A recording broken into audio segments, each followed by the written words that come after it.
We're just gonna start with a quick catch up, and then we'll kind of jump right in, just to give ourselves a runner of what we're learning, and just to put our minds back into the topic over here.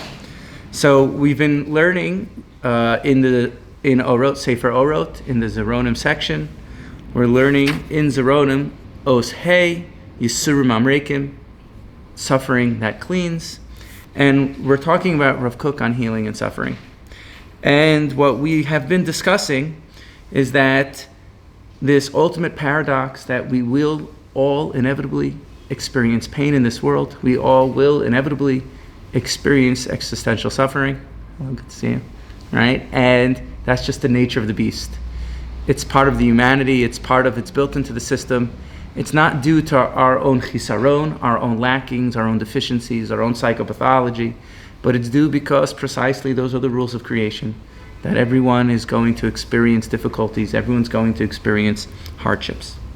More specifically, Rav Kook is saying that this comes from a lack of understanding of God. And he's going to really flesh this out. What we left off saying is that we have to adapt an understanding of God. Of what's that understanding? Understanding that we don't understand. A perpetual and habitual understanding of learned ignorance, and understanding that we just don't understand. And Rav Kook is explaining, he's going through this, he's going back and forth. And last week what we left off with is he's saying, why is it that people think they understand Hashem? Is because it's beliefs that have been passed down to them from different generations.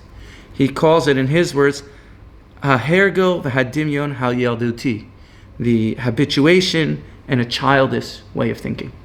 So what does this really mean, that we have a childish way of thinking about things? And we're going to expound on this today. It means maturation. We have an immature way of thinking about God, right? We have an immature views on God. And this is ha-hergel hadimyon ha-yelduti, the being habituated into childish way or immature ways of viewing about God. And Rav Kook has been explaining, and is going to continue to explain, what is this childish understanding? What is this immature understanding? Precisely what we said, thinking that we could understand Hashem, right? And this is really like, a large part of our journey in this world. A large part of our journey is, all of us on an individual level, to go from immaturity to maturity, right? As if you read the existential therapist Carl Rogers, and as I keep mentioning, his book is on becoming a person, on becoming mature, on becoming a human being, right? On becoming a spiritually attuned, fine person. That our process of evolution, our process of maturation, our process of adulting is to really see that God is big. Our process of spiritual adulting, of spiritual maturation, is to let go of the childish views. How often do we examine is not a word. How often do we examine our paradigms of thinking? How often do we take the time to really reflect on what it is that we actually believe in order to let go of it, rewire it, update it, or whatever that may be? And a person could go through life. You could have a 90-year-old, you could have a very advanced elderly person who, in their spiritual view of things, is like a 10-year-old, right? And you can have a 10-year-old, and you can have a 13-year-old that, in their spiritual view of things, is very advanced because they've updated their idea of God, they've updated their understanding. Welcome, Maishi. Mazel tov, mazel tov.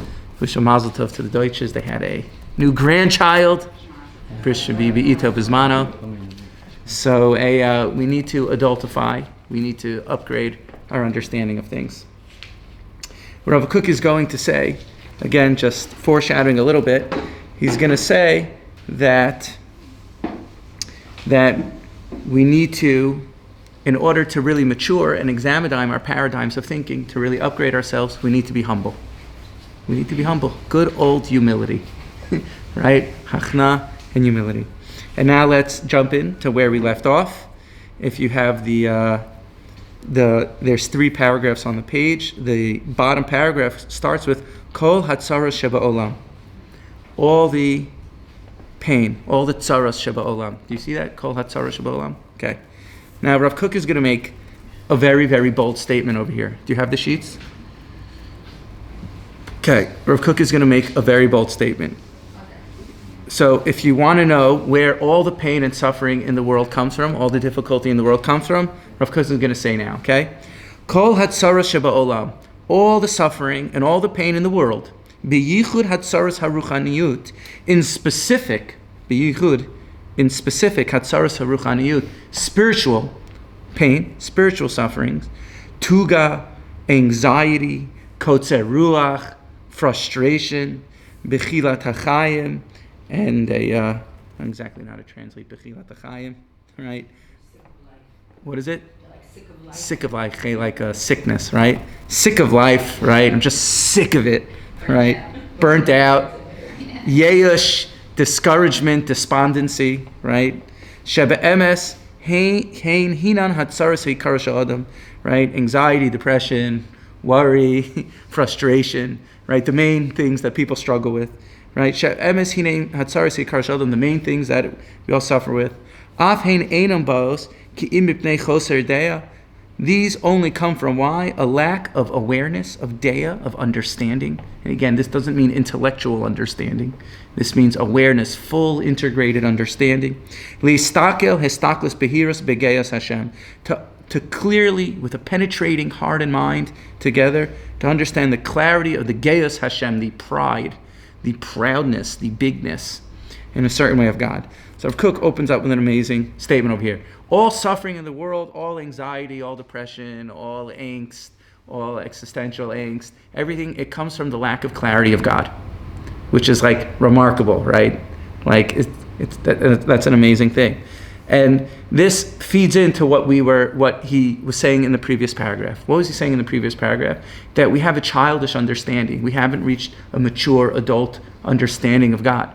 So because we have this lack of maturation, this childish understanding of God, a non-advanced understanding of God, we begin to worry, we fall into depression, we fall into anxiety, right? Because we think we understand, right? What's depression? I always think of depression as living in the past. Nothing worked out.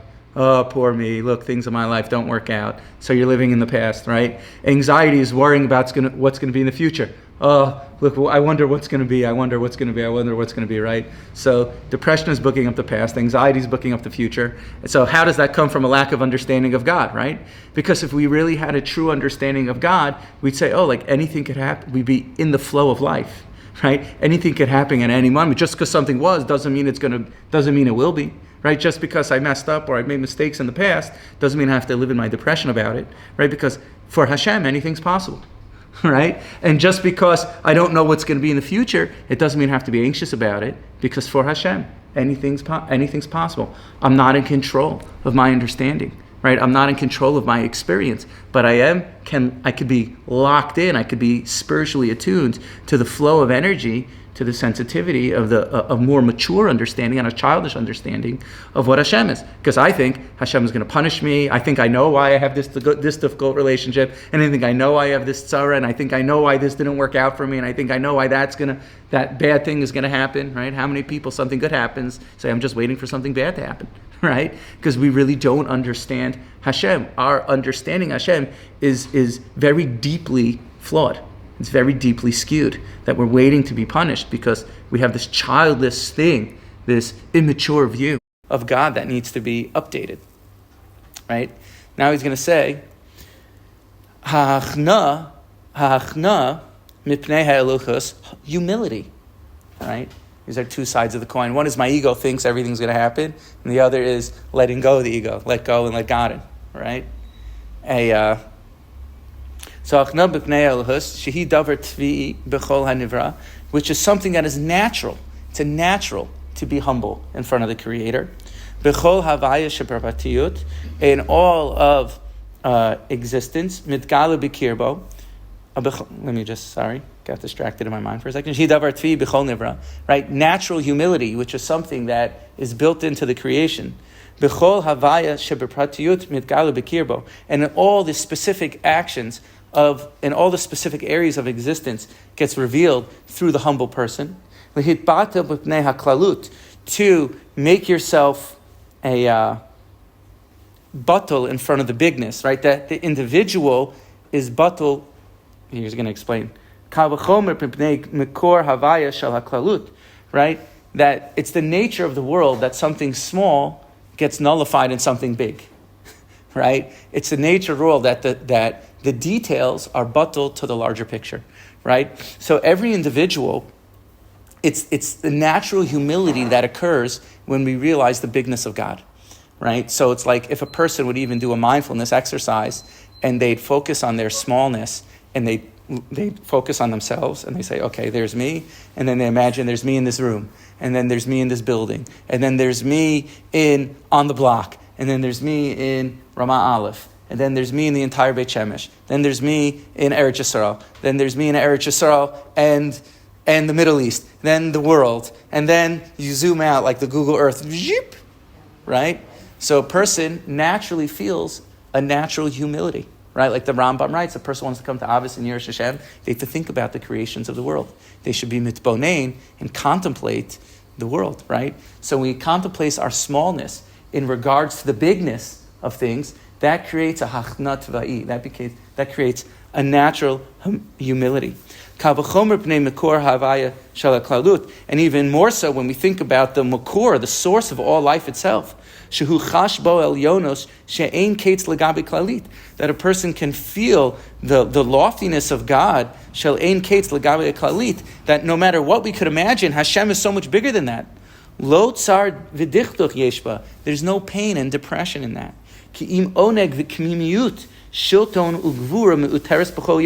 There's only pleasure and strength, shilton, ruling and power and gvura and strength, uteres b'chol yofi, which is a uteres, it's crowned b'chol yofi and all its glory. So when we see our smallness in relationship to the bigness of the world, kal v'chomer in relationship to the bigness of Hashem, then a person starts to feel their humility.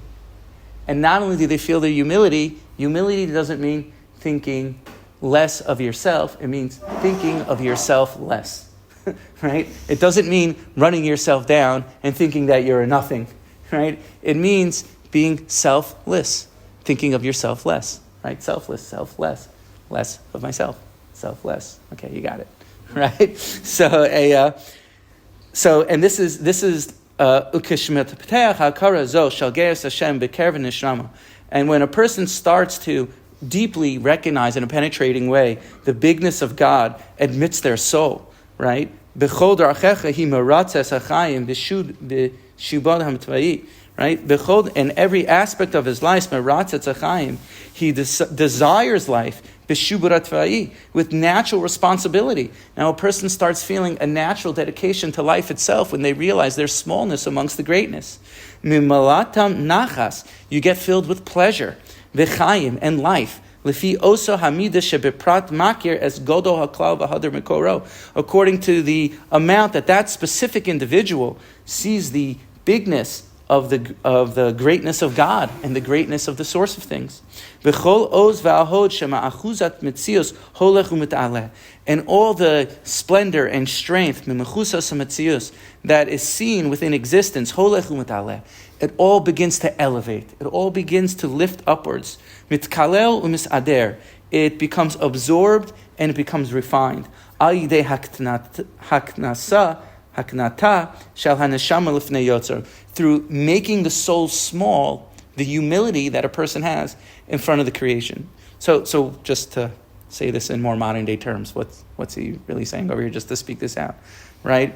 So what happens is that we think we know what's going to happen. We think we know God. We think we know how life is going to play out for us. We have all these things. I'm not where I want to be in life. I'm not married to the right person in life. I don't have enough money. I don't have all these things. Just life doesn't seem to be going my way. And we end up with questions. But what happens is we need to take a bigger perspective on God. We need to not just intellectually understand, but we need to see with our very being in the way Rav Kook is showing us that we're nothing compared to the grand symphony of life, right? We're nothing, right? This week's Parshas Mishpatim, the Zohar opens up, right? These are the Mishpatim, these are the laws that are set in front of you. So the Zohar says, Elu Raza Digigula. This is the secret of the soul corrections, of Gilgulim, right? What does one have to do with the other? The answer is because a person finds themselves in dinim, a person finds themselves in court, and they find themselves in lawsuits and in battle with this one and then that one. In the court of life, you find yourself in, right? With tort laws and all sorts of things that the parsha is talking about. That's the sod of Gilgal. Meaning to say, the reason why you're in court with this one and that one is because in some previous life there was some other thing that happened, right? To show you that you think I have to now deal with lawyers and do all sorts of things. I have to deal with this broken relationship and this hard thing that happened to me, and I'm not where I really want to be, and my wife is driving me crazy, and my husband's driving me crazy, or I just can't seem to make a buck and be in financial straits in the way that I want to be, right? So you think all these things, I think I know why, right? Because it's my own lacking. No. This is the Raza de Gegula, right?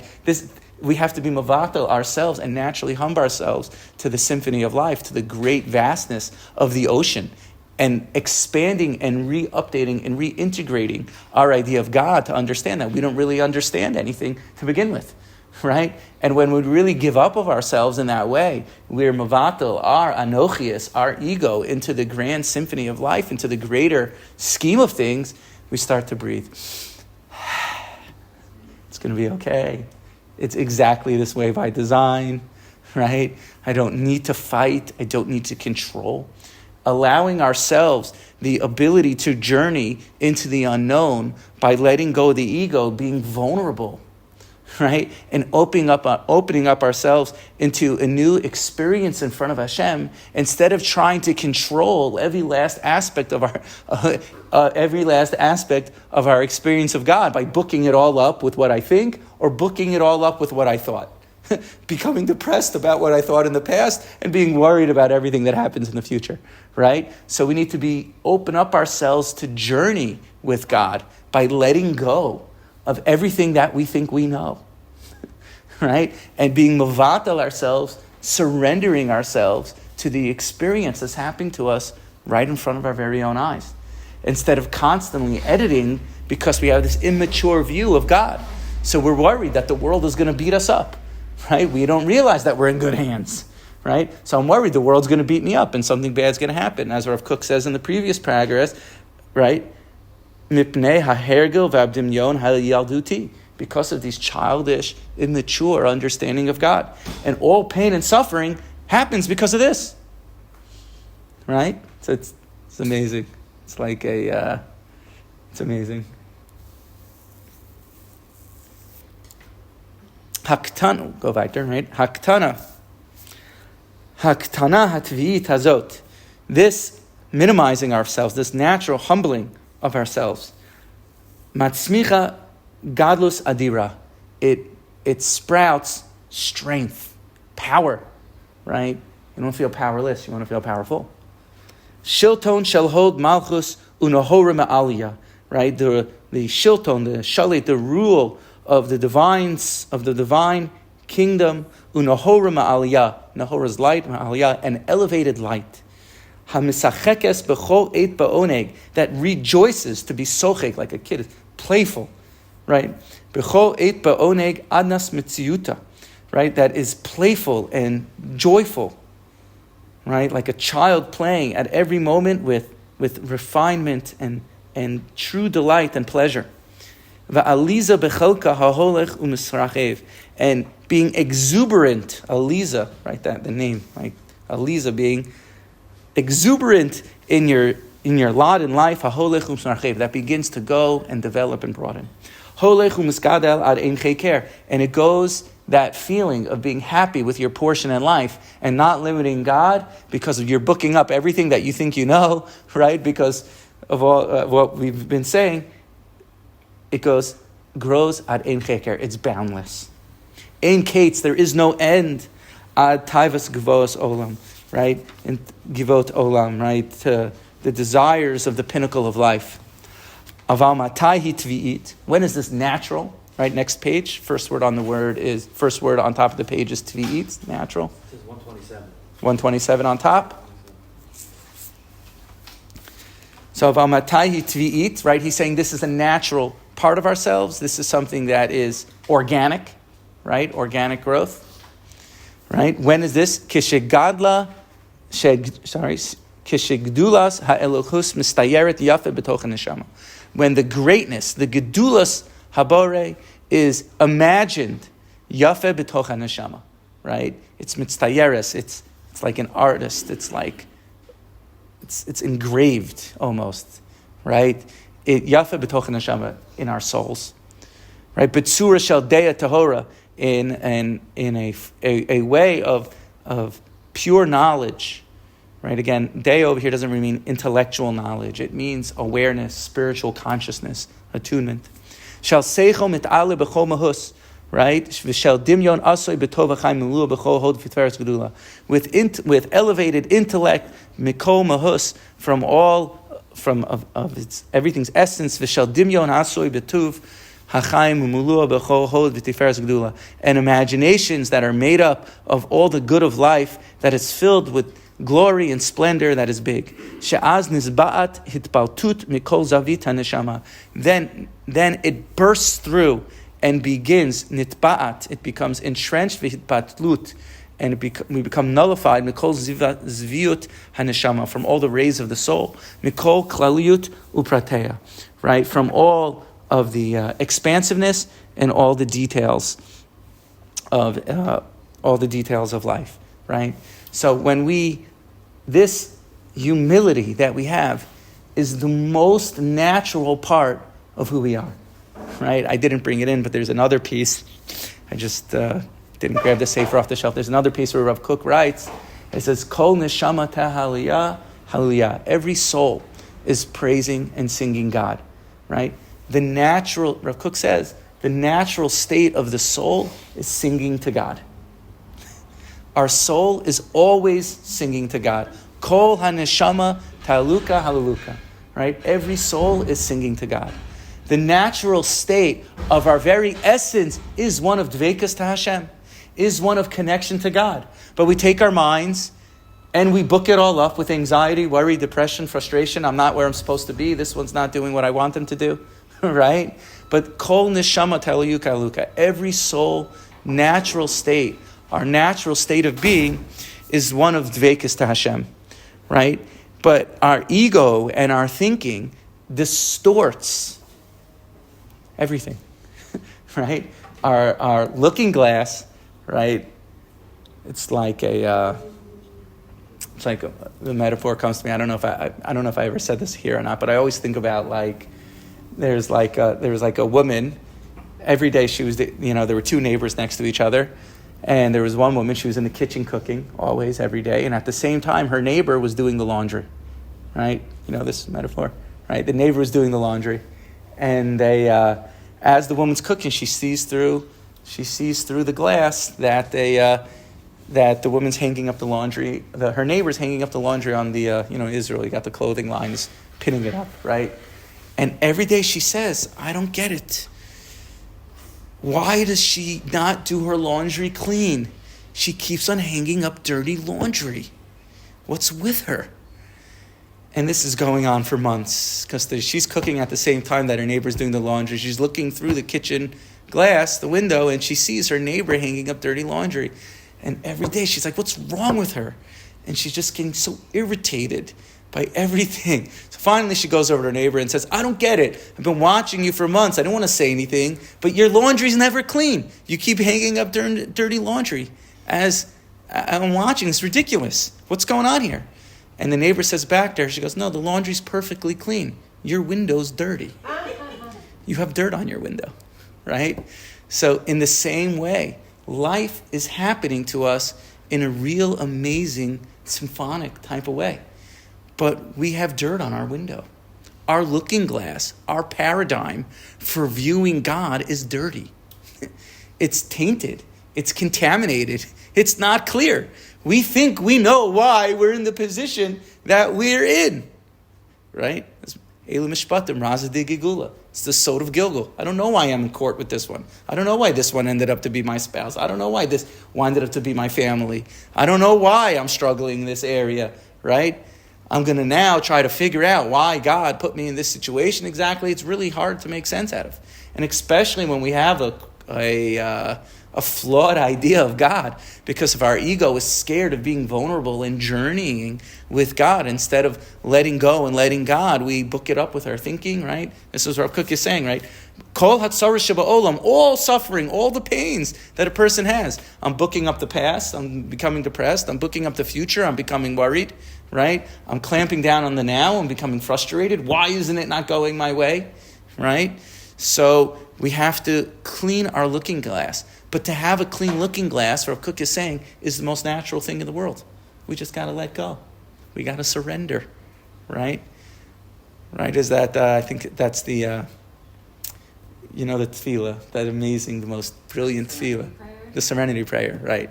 The tefillah, the serenity prayer that they say in AA. I'm totally going to butcher the serenity prayer, but it's, God, help me to accept the things I cannot change, to change the things, the courage to change the things I can, and the wisdom to know the difference. I love that. Amazing, right? Just say it again. God, grant me the serenity to... Go, take it away. I was never in AA, just for the record. Okay, I didn't think you were. The record show. God, grant me the serenity to accept the things I cannot change, the courage to change the things I can, and the wisdom to know the difference. Right? And the wisdom to know the difference. It's the most, it's such a perfect tefillah, right? The serenity prayer. The courage to change the things I can, and the wisdom to know the difference. The wisdom to know which areas I could change and which areas I need to accept. Right? It's hard to know. Wait till you get all of them out. Yeah. Okay. Now we're gonna read a little bit more. Rav Kook is gonna say something now, astonishing, and the wisdom to know the difference. Rav Kook now is gonna say something astonishing, and I want to push a little forward. What he's gonna go on to say is gonna say something that I've never read in any sefer before, so it's remarkable. Okay. Liragle. Liragle hamaniyat haklali shalimud haruchani. Liragle hamaniyat klali, right? In the thing, it's a hard word. Liragle hamaniyat haklalit shal halimud haruchani hainyanim halolech musag halohus v'nechshav. In light, or in the path of hamaniyat klalit, of the prevention of general limud of spiritual ideas and godly ideas, holech musag elohus v'nechshach. The idea and our perceptions of God has become dimmed and darkened, right? Meaning to say, me'ein avoda sichlit v'hargesh mitahora. It's become just a logical, it has no true penetration of intellectual and emotional depth to it. Meaning to say, in light of the fact that people stop learning Pnimiyus HaTorah, people stop learning the depths of Torah, right? That people have prevented themselves from learning spiritual ideas about God, our entire perception and relation to God has become darkened and dimmed with no true feeling and no true penetrative depth of intellect in the way that we need it to be, right? This together with our existential scare, hapachar chitzoni, means the outside fear. He's talking about our outside fear of God, of seeing God as something outside ourselves, which is punishing us, which creates fear and anxiety of a punishing God. With this existential threat, right? You're scared of Iran, right? Imagine every second you're thinking God is going to punish you. Much worse than Iran, right? Because Iran is at least geographically someplace else. But when I'm living with the fear of God, that God is always going to punish me, so every second I'm worried about something. Every second I can't allow myself to relax. I'm filled with anxiety. I'm filled with shame. I'm filled with worry, right? It's just such a perfect way to say it. And just Rav Kook validates this and recognizes this within all of us. So there's an interesting compound that happens. We have the existential threat of thinking God is going to punish us, the emunah hatvi'it, but we also have natural emunah And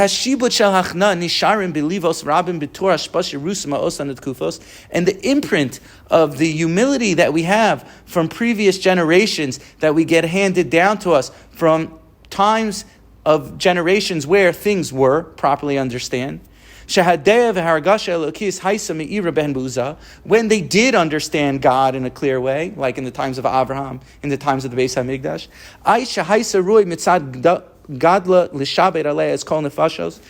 and at that point, when it was clear, we were able to, it was fitting for us to make that decision to serve Hashem, right? So he's saying that there's this compound that happens. We're scared of God, but we also have a natural emunah that wants us to serve God. So you're taking two divergent roads and they're combining together.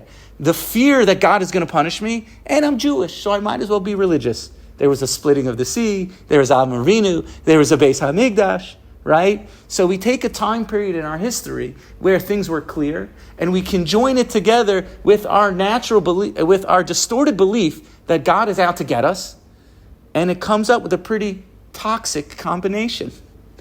Right? One time things were clear, right? How many people are still serving Hashem because Shana Aleph, they made some decision that they're going to be religious, but now they're miserable, right? Because one time in my life it was clear, but life happens and I have to suffer, and all of a sudden now I'm like worrying that God is going to punish me and nothing's going my way, right? Because one time my life was clear, I'm still serving Hashem 20 to 30 or 40 years later, even though I haven't really chosen to upgrade my understanding, so I just feel run down by everything, right? So Rav Kook is saying this very subtle thing, right? You take the natural belief in God that we all have and combine it with our distorted version of God, and you get a potent compound that is peculiar. Right? That is difficult to tolerate. It'd be a lot easier to say, well, I just don't want to serve God anymore, right? Just be able to say, I'm done. But there is a natural emunah which pushes us to serve because we have the imprint of a time when something was good, right? The kevan shenakuda hatoch shel hakara eluhis amuma hi harei hamuhus eluhis klula bahamon, right? And since the inside Shenakuda hatoch shel hakara, the inner point of recognition of God, amuma, is dim. He harei hamohus elokus klula bahamon, right? The mahus of God is spread out to the masses of the nation.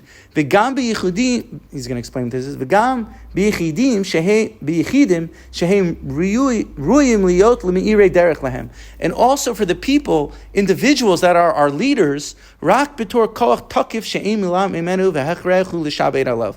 Right? So the idea of God is really spread out to different, it's spread out within the masses of our nation. But it's a dim version of understanding of God. And even our leaders that are the ones, mi'irek derech, that are showing us the path, they have to have so much inner strength in order to force themselves and in return force us in order to serve Hashem, right? So it's because we're so verschnookered by life, so to speak, we're forcing ourselves to serve God. So everything becomes difficult and hard. And I have to do more, right? Because the natural love of serving God isn't fully there. And when a person comes to serve God from this empty place, from this image that is dark and dim, that is just chaotic, that appears within the imaginations, when you think about God without any proper intellect, without any Torah, the lower level fear is completely netuka, cut, mimkoro, from its source, shehu yira elah, which is higher fear, ha'adam holech uma'abed ez zohar olomo. A person goes and he loses the splendor of all worlds. What happens is that he connects himself to small-mindedness, to spiritual constrictedness. A person winds up connecting themselves to. So you take, right, like even our leaders are walking in the dark, right? The people that are showing us the path of life are also walking in the dark. Ein geus ha'elohim mitgala az betoch hanef, right? So we take Judaism and we cut it off from its source. They're saying we take the Yira Ilah Natuka from the Yira Tata, right? We disattach Judaism from its source. So we wind up making a decision. One time things were good in my life. One time things were fine.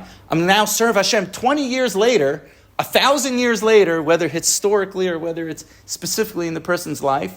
But a person's not really feeling that. So it becomes inauthentic. And a person's really feeling, man, I wish I didn't have to do this. This is so hard, right? So then you grow your long payas, you put on a long jacket, you put on a hat, and you're like, okay, now I'm going to do it. But that's not really you. So what are you really doing, right? Because one time things were good, now you're going to continue. Now you're going to continue to serve Hashem. Ein geus haelokim mitgala az betoch hanefesh ki im shiflas dimyon peruim. Right? There is no geus, there's no pride of God running through the individual. Right? It only becomes dimyonot peruim, low level. Hamitziarim tchuna shel eze metzius bedui mituteshas.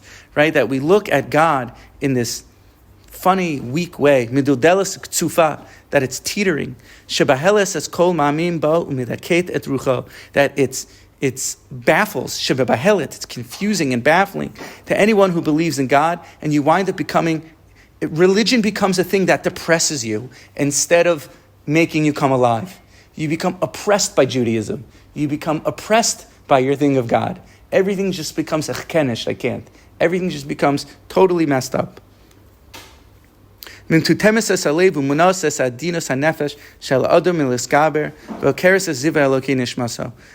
prevents the gentleness and the refinements of the soul, and it uproots you from God. Now, I want to read this line. I know we're running a little bit late on time, but this is the kicker over here. Listen to what he's going to say. If you weren't paying attention until now, now's the time to pay attention. Va'af im yomar kol hayom, and even if you would say all day long, kulo shebe'emuna zu, he Behashem echad, he mila reika she'ein haneshama yadas memenu klum. Even if you're going to say Baruch Hashem and have a muna, Hashem is one all day long, he mila reika. It's empty words. Oh, Baruch Hashem. Oh, Baruch Hashem. How you doing? Baruch Hashem, my life sucks. Oh, how you doing? Baruch Hashem, my life is miserable. Oh, how you doing? Baruch Hashem, I just got divorced. Oh, how you doing? Baruch Hashem, I'm struggling with this. Hey, a mila reika. It's an empty word. Completely empty. Oh, is God one? Yeah, of course everyone knows God's one. Intellectually, right?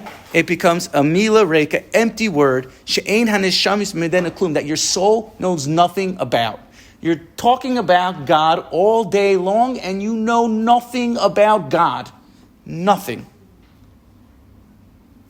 I could never say this on my own. This is Rav Kook, right? All day long, we're involved with Yiddishkeit. All day long, we're involved with mitzvah. We know nothing about Hashem. Mila reika, empty vessel. Right? Like the Tanya says, right? A mitzvah without love and fear has no wings. It doesn't go anywhere. You're serving a godless religion, a soulless Judaism. And any person who's actually sensitive in their heart, of course they just want to forget about it. And this is the kfira at the times of Mashiach. Right? When the mayim mine yam hadas, when the water of das just completely evaporates and disappears from Knesset Yisrael. Right? That in ikvasa medeshicha, in the times of Mashiach, which is the time we're living in, he's going to go on to explain this and develop this, why dafka in the times of Mashiach. Right? But it's a soulless Judaism. So of course you're going to leave Judaism. Of course you're not going to be from. Right? Because all day long you're Baruch Hasheming, but you know nothing about God. You were tofes, right? You took the tuffle and you made it to Iker. Right? You took the system to serve the system, but you forgot about God completely. Mila Reika. Let us all be zocha to not have Mila Reikas, to put God back into Judaism, not to have a soulless religion. And they, we're going to end here. And he's saying it's not authentic? That if you're going to think, Baruch Hashem, everything's, whatever, then it's a lack of authenticity. It's not only a lack of authenticity, he says it's avodah zarah. It's idol worship. This is what he's saying, that when you disconnect something from its source. If you disconnect something, what's idol worship? Idol worship is This thing has independent power, has power of its own, right? That's idol worship. Saying something has independent power other than God, right? Saying my tefillin has independent power other than Hashem is idol worship, right? Saying the Gemara has independent power from God is avodah zarah, right? That's idol worship, right? So practicing a religion that has nothing to do with God, right? Practicing a religion that has nothing to do with God and just paying lip service to it, like Shaya Navi said, Sfasel chabduni v'libuk rachak mimeni. Your lips praise me, but your heart is very far from me, right? That's idol worship. That's idol worship, right? Yeshaya Navi opens up, Sefer Yeshaya, Parak Aleph. Even an owner knows its master. He's criticizing the leaders, saying, you guys are just fakers. You're talking about God, you're saying Baruch Hashem, you're doing all the right things, you're saying all the right words, but you're not connected to the mitzvahs at all. Completely empty vessel, a keli with no light. When you disconnect something from its source, then it's idol worship. It's amazing. Are you still on Zoom? No, we're off the Zoom.